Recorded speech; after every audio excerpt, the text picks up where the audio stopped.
So on to the second topic, man. We were talking about the DNC and how that passed, I think last weekend or this past week. The DNC and the RNC also passed. We'll go ahead and start with Franco on this one, man. The DNC passed. Do you have any takeaways from this? You say you didn't really tune in too much, but I want to know what's your biggest takeaway from it. Well, the biggest takeaway is that the Democrats act like they're holier than thou. They're running on like moral authority, and they're like, oh, you know, you got to vote for us because we're better than Trump. We're better than those guys. Look at them. Okay, what else are you offering us? Are you going to give us universal health care? You know, what the rest of the world has, what the rest of the developed world has? Are you going to give us that? No, we're just better than Trump, so you got to vote for us. Are you going to give us universal basic income? Like, you're not even going to give us, like, universal health care during a pandemic? No, we're not going to give you that. Just vote for us because we're better than Trump. Look at us. We're inviting all these conservative Republicans, like all these former war criminals from the Bush administration to speak for us. People like Colin Powell were there praising Biden.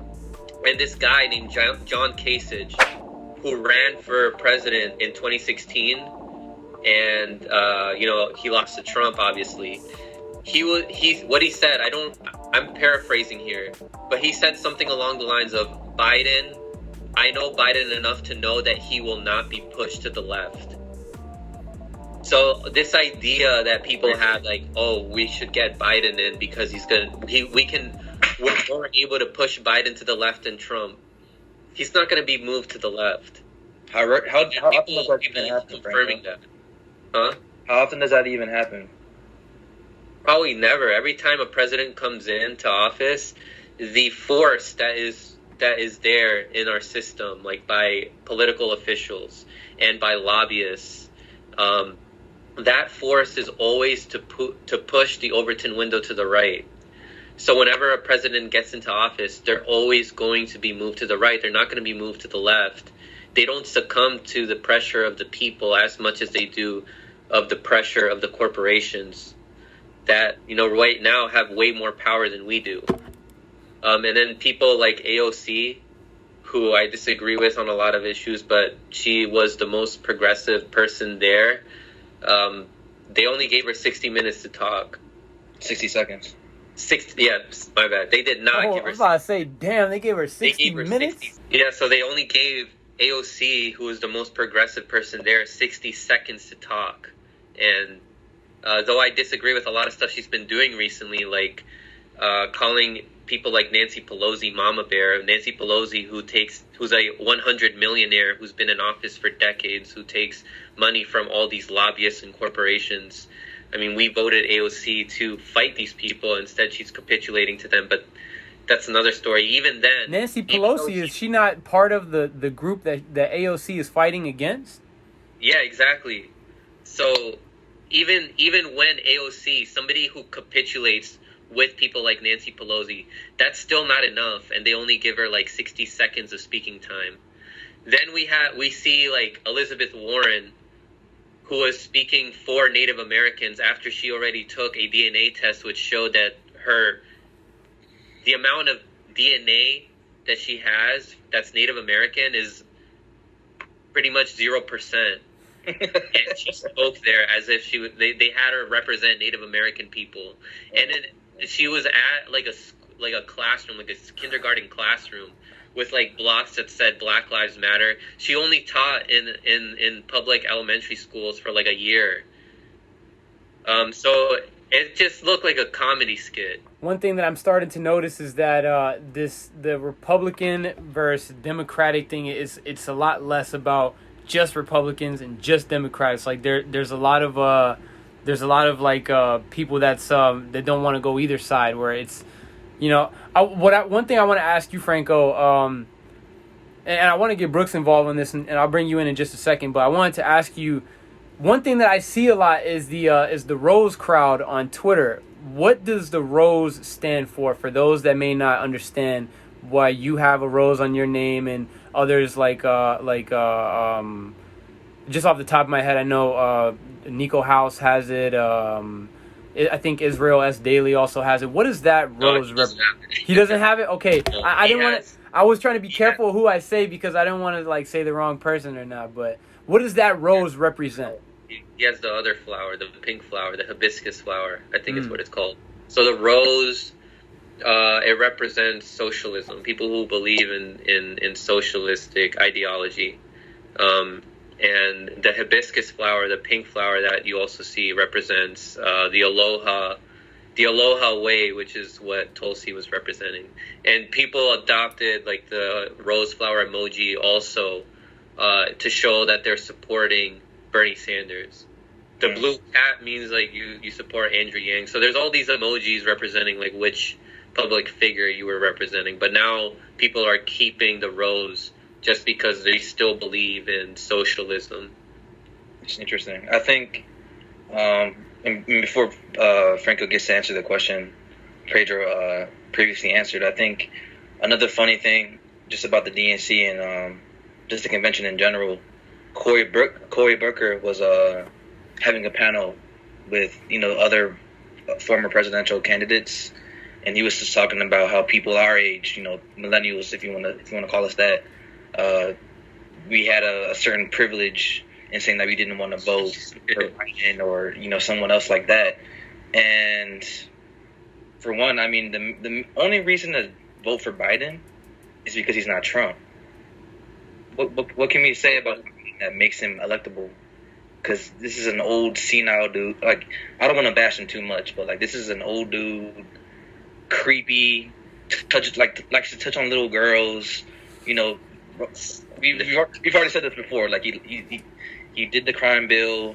He talked dirty to Anita Hill. He's on a whole he's a work. Yeah, he's deplorable. He's just as deplorable as Donald Trump. And the only thing that makes him different from Trump is the fact that he can hide it a bit better. And even then, it's a lot worse because he's been out front with this stuff. Like, he doesn't even care about people our age. He said it himself. He does not empathize with us. So what has he done that makes him qualified or makes him deserve our vote? You know what I mean? Like, there's really no one that deserves our vote, honestly, especially Trump and especially Biden. All right, I'm gonna use this analogy. I've heard this analogy before. I think it was on Jimmy Dore years ago when I was watching his show. Blaming the voters for a party's loss, like the Democrats to blame voters for their loss, that's like a team, like a basketball team, blaming the fans for not cheering enough and not going to the games. Like, it's their job to get it's their job to get us excited enough to go out there and vote for them. If they're not offering us anything, then why are you getting mad at us? Like, you're supposed to be doing stuff for us. It's not the other way around. You guys are the ones that work for us. We don't work for you guys. Exactly. You're not supposed to vote for you're not supposed to work for the corporations either. But that's what happens right now anyway. Yeah, man, that's a great analogy, man. Getting mad at the fans because the team is losing. That's a great analogy. I mean, Joe, I've seen the tweets, right? And I would think, I'm not going to lie to him and keep it 100% real with you guys. I would see a lot of, like, Franco's and the Rose crowd's tweets and just be like, damn, like, they just be hating on Biden. But when I read the tweet, I seen a tweet, or I don't know if it was a message you personally sent us. You said, give me a reason why to vote for Biden outside of it's not Trump. And that was me. Yeah. That's when you get stuck. That's when you get stuck in the matrix. Like, you have no answer for that. He's not offering anything off the top of my head that I can be like, yep, that's the guy I want to vote for in November. It's really come down to the same shit as Hillary Clinton. I couldn't personally think of anybody that was saying Hillary Clinton's going to do this and it's going to be great for the American people. The same way I don't see shit for Joe Biden outside of it is not Donald Trump. It's a sad reality to think that, there's really nothing to vote for the guy for outside of he's not Trump. It's a tough reality that I think people are starting to come around to little by little, but it needs to be reiterated a lot more. What is this guy doing? What are any of these candidates doing? And you know what? Just talking about funding the police, and Biden doesn't believe in it, and Kamala believes in restructuring the police, That's crazy. we can talk about restructuring the police all we want, but when Eric Garner was killed by the police, chokeholds like the one that killed him were illegal. So even reimagining the police, quote unquote, that's just hard to fathom, hard to really actualize with police. And I was just gonna say, like, guys, what does it even mean to not be Trump? Like, what does that mean? Like, if you're Joe Biden, how does that make you better? You're not Trump, okay? What does that mean? Does it mean you're not racist? Because he is racist. No, what they mean is like, or what I personally mean when I say he's not Trump, and what I think most people are saying is like, we see how Trump is as president, and people are kind of starting to just put their hope into a basket of what ifs, you know what I mean? Like, what if we just vote Joe Biden? What if he gets in? Will he maybe do this? What if he does that? It's a what if game because we haven't seen Joe Biden as the president, and we have seen Trump as the president. You said what? We saw Joe Biden as VP. We did see Joe Biden as VP. To Trump. We did see Joe Biden as VP, but all I'm saying is this. I'm not saying that makes Biden any better because he hasn't been president or anything like that. You know, he's been VP. I personally think that nobody over the age of 70 should be running the country anyways. You know, there's a lot of outdated mentality.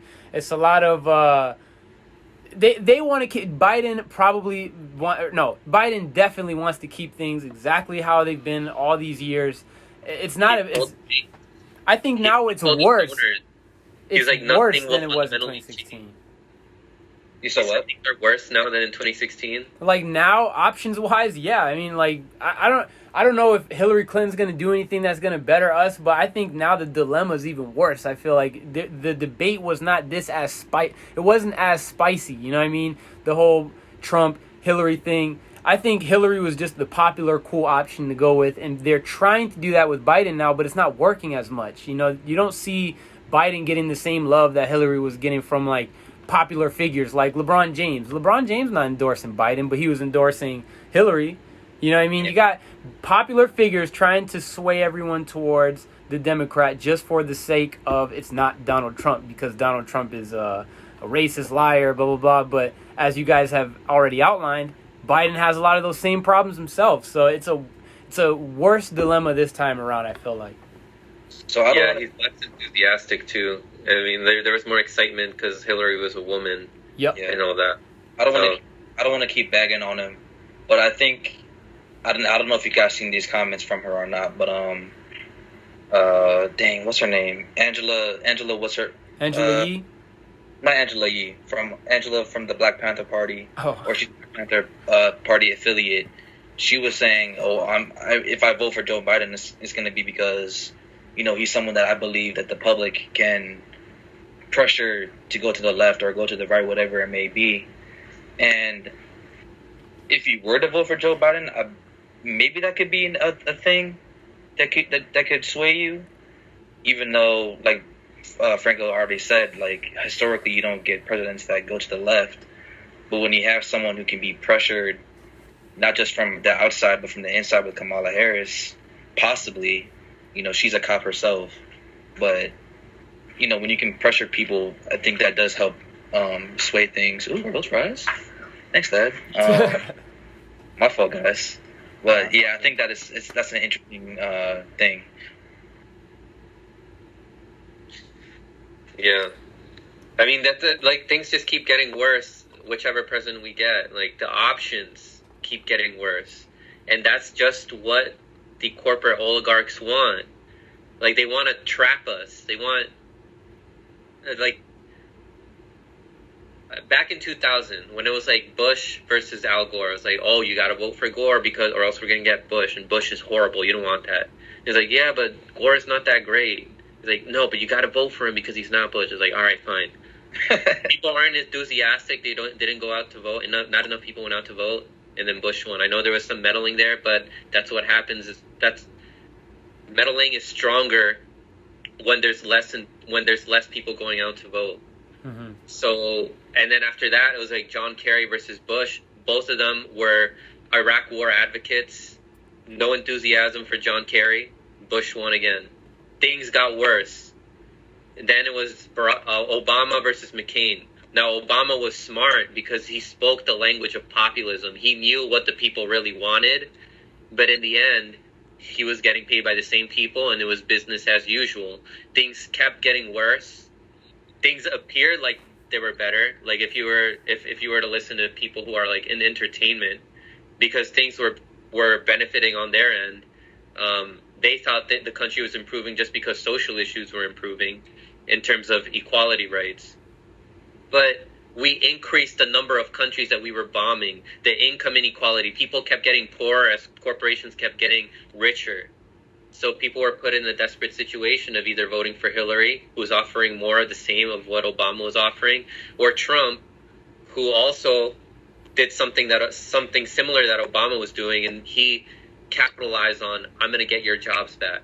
I'm going to get out of all these wars. And people believed him, and there was more enthusiasm for Trump, and he ended up winning. Yeah, honestly, that's spot on, man. It seems like now, and I mentioned this last time that we were on the podcast, how social media has kind of changed the whole way things go, the narrative, people's awareness and knowledge and stuff like that. Imagine something like in 2000, if that were to have happened in 2020. George Bush probably would have won the presidency. You know what I mean? More people. How you're saying they're saying, let's just go vote Al Gore, why not? It would have been a lot more, it would have been an easier decision for people to make if they had the info accessible, old things to dig up online the way they do now. Like, people have no time, or people have, no life, just go back and find every little thing about, someone's past. You can do that now. You can find out about old things, dig it back up, and use that in current tense, and that didn't happen until really 2016, I guess, was like the first big social media election. You can also use examples from the 90s, 80s, and 70s, though. Yeah, like that definitely. Was always the case, voting especially lesser. Then. Yeah, it was when the Democrats stopped running when they stopped being the People's Party. You said when did that start, or when did that stop? When they stopped being the People's Party. Mm-hmm. It was when they thought that the best idea, because they were losing to Republicans. It was when they thought that they needed to be more like Republicans in order to get the vote, instead of being more to the left, more for working class people. They thought it was a winning strategy to do that, but it was just making them lose more and more. And then they thought that Bill Clinton was a good example of being more like Republicans as a winning strategy. But all that really did is just make the lives for working class people worse every decade. It gets worse and worse. We'll speak a little bit on the RNC. So we talked about the DNC, things that we caught and we didn't catch, and our biggest takeaway. What's the biggest takeaway from the Republican side in the RNC? They keep saying that Joe Biden is a Trojan horse for the socialists and the far left, which is not true. We wish that were the case, but it's not true. They're like, oh, Joe Biden, he wants to defund the police. And then Joe Biden says, I don't want to defund the police. Trump wants to defund the police. It's so bad. There's both sides are so out of touch. And they had I don't know if you remember the people who stepped out with their guns because there were Black Lives Matter protesters outside of their house. They had those people speak at the RNC. Didn't they have that kid who got into trouble for smirking at Native American protesters too? There, or that was allegedly. I'm not exactly sure, but it wouldn't surprise me at this point. Both parties are. If you were to look at the RNC or the DNC. Both of those conventions look like they were comedy skits. So it wouldn't surprise me. The RNC, I don't even think the RNC said they had any plans for the future either, right? I think they just said whatever Trump says, we're going to go with. Something like that. Trump kept trolling them. like the crowd was cheering like 4 more years, 4 more years, and then he's like, you know what'll really get to the liberals is if we started chanting 12 more years. Yeah, because he was. I think it was over the weekend. He was talking about, they spied on my campaign illegally. We should get to have a redo and have 8 more years, something like that. This is bad. Rewrite the history books, huh? Yo, Yeah. the one thing that we said, man, we said this when we were talking about Biden having some type of, and Biden and Trump did not have a debate yet, but we were just saying why we made a video a little while back talking about why he shouldn't go up in a debate versus Trump. This is exactly what the RNC is. It's like a comedy club. They just go in there and crack jokes all day at the RNC. That's why I feel like there's not, why I personally wouldn't like sit down and watch the whole thing. Like how you're saying the DNC, all of that is essentially like just a bunch of people bashing each other, and Trump just going up there making a bunch of people laugh. It's like he's like a stand-up comedian. Like he's at the comedy club. They look insane. Like the people at the Republican convention. The like crowd, right? Like they're like, oh, we stand for liberty, we stand for freedom. Like meanwhile they're getting mad at Black Lives protesters for protesting. Liberty and freedom for some. I haven't looked at this report enough, but I was listening to Hardlands Media before we came on here, and one of the guys found an article about how in Tennessee, like to punish people for protesting. I'm not exactly sure if this is the reason why, but to punish people for protesting, they're gonna take away their rights to vote. Oh yeah, I saw that. That's crazy, bro. That's crazy. How do you justify that? Yeah, and then they brought up a good point about all these pro-gun people who are like, oh, it's my right to have my guns, blah, blah, blah, don't take away my guns. Why aren't they so outraged about the government taking away our constitutional right to vote? Selective like, where's anger. Their outrage for that? Selective outrage. Constitutional right jurists. Incredible, man. Incredible. That's really all it comes down to, man. A bunch of selective outrage, because the same things. America is full of hypocrites, man. Especially the conservative folks are probably some of the biggest hypocrites on earth. Where we have the right to do blank, and then other people that have the right to do blank. Oh no, this is horrible. Stop doing this. You go. You see how they treat treat people. Like a white guy, there was a video of a white guy on the side of a town, which was majority, like conservative folks, and they're driving past him. He had a Black Lives Matter sign. That's freedom of speech right there. My man's out there exercising his right to freedom of speech, and they're telling him, you better put that sign away. Oh, come over there, throwing slurs at him and whatnot. So, yeah, man, a big hypocrisy bowl. One woman said, oh, fuck black lives, and I have black friends. What does that even mean? I have black friends. They love the black, purple, white, yellow line. I have a black friend line. What's up with that, man? It's crazy. The one thing that really needs to be called out more that we need to call out more because we're content creators, when right-wingers on YouTube, they get mad when certain right-wing channels get banned, which I don't agree with either. I don't think any channel should get banned. That's taking away the freedom of speech. It doesn't matter who you are. It doesn't matter what you like. The moment that your voice is muffled, you are having a constitutional right taken away from you. I don't care what you like. You can like Alex Jones. You can like any of the craziest motherfuckers on earth. You have the right in the Constitution to talk about that. And then people like Ben Shapiro, rightfully so, get outraged when channels like Alex Jones get banned from YouTube. But then when it's left-wing channels that are getting censored, they're silent. You hear crickets when left-wing channels get censored, or when they get censored on social media. They don't say anything. That's because they're selective, like you said, Pedro. They only care about their side.